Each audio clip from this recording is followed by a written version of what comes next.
નમસ્કાર, સંદેશ ન્યૂઝમાં આપનું સ્વાગત. હું કિન્નરી. મહત્વપૂર્ણ સમાચાર. દેશમાં સ્વચ્છતા અભિયાનને 10 વર્ષ પૂર્ણ થયા છે. પીએમ મોદીએ વિદ્યાર્થીઓ સાથે સ્વચ્છતા ઝુંબેશમાં ભાગ લીધો. લોકોને સ્વચ્છતાની પહેલ સાથે જોડાવા પીએમ મોદીએ અપીલ કરી. 10 વર્ષ પૂર્ણ થયા નિમિત્તે પીએમ મોદીએ નિવેદન આપ્યું. અભિયાનમાં જોડાનારા તમામને સલામ તેવું પીએમ મોદીએ કહ્યું. बहुत कमी आई है और बात सिर्फ इतनी ही नहीं है. लाखों स्कूलों में लड़कियों के लिए अलग टॉयलेट्स बनने से ड्रॉप आउट रेट कम हुआ है.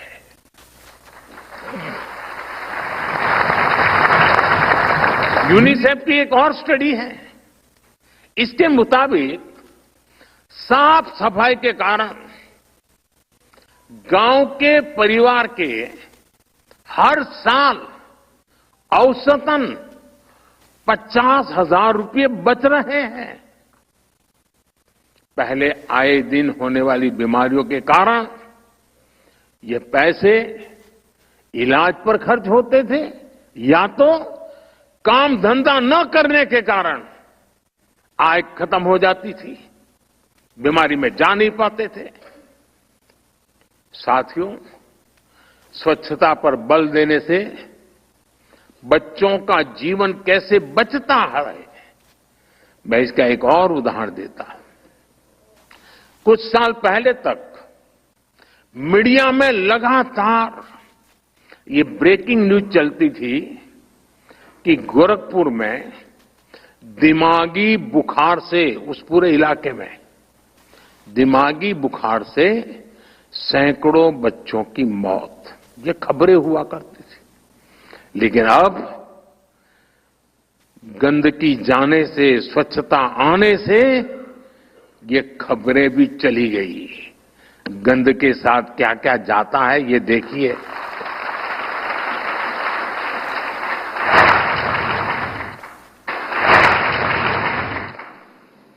इसकी एक बहुत की बड़ी वजह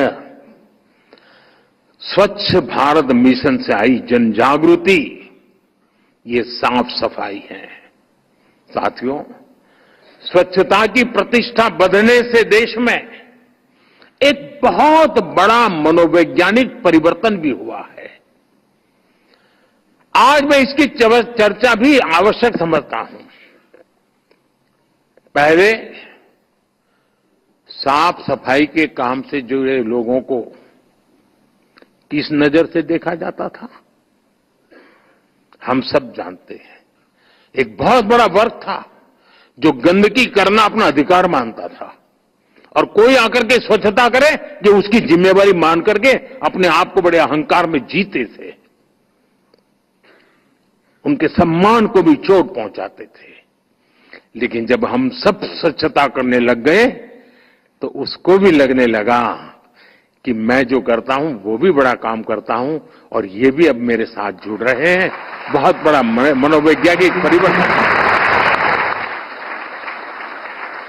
और स्वच्छ भारत मिशन ने ये बहुत बड़ा मनोवैज्ञानिक परिवर्तन कर करके सामान्य परिवार, साफ सफाई करने वालों को मान सम्मान मिला, उनको गर्व को महसूस कराया और वो आज अपने आप को सम्मान के साथ हमें देख रहा है. गर्व इस बात का कि वो भी अब मानने लगा है कि वो सिर्फ पेट भरने के लिए करता है, इतना ही नहीं है, वो इस राष्ट्र को चमकाने के लिए भी ये कड़ी मेहनत कर रहा है. यानी स्वच्छ भारत अभियान ने लाखों सफाई मित्रों को गौरव दिलाया है. हमारी सरकार सफाई मित्रों की जीवन की सुरक्षा और उन्हें गरिमापूर्ण जीवन देने के लिए प्रतिबद्ध है. हमारा ये भी प्रयास है कि सेप्टिक टैंक्स में मैन्युअल एंट्री से जो संकट आते हैं उनको दूर किया जाए. इसके लिए सरकार प्राइवेट सेक्टर और जनता के साथ मिलकर काम कर रही है. कई नए नए स्टार्टअप आ रहे हैं, नई नई टेक्नोलॉजी लेके आ रहे हैं. साथियों, स्वच्छ भारत अभियान सिर्फ साफ सफाई का ही प्रोग्राम है, इतना भर नहीं है। इसका दायरा व्यापक रूप से बढ़ रहा है। अब स्वच्छता संपन्नता का नया रास्ता बन रहा है। स्वच्छ भारत अभियान से देश में बड़े पैमाने पर रोजगार भी बन रहे हैं। बीते सालों में करोड़ों टॉयलेट बनने से अनेक सेक्टर्स को फायदा हुआ। वहां लोगों को नौकरियां मिली।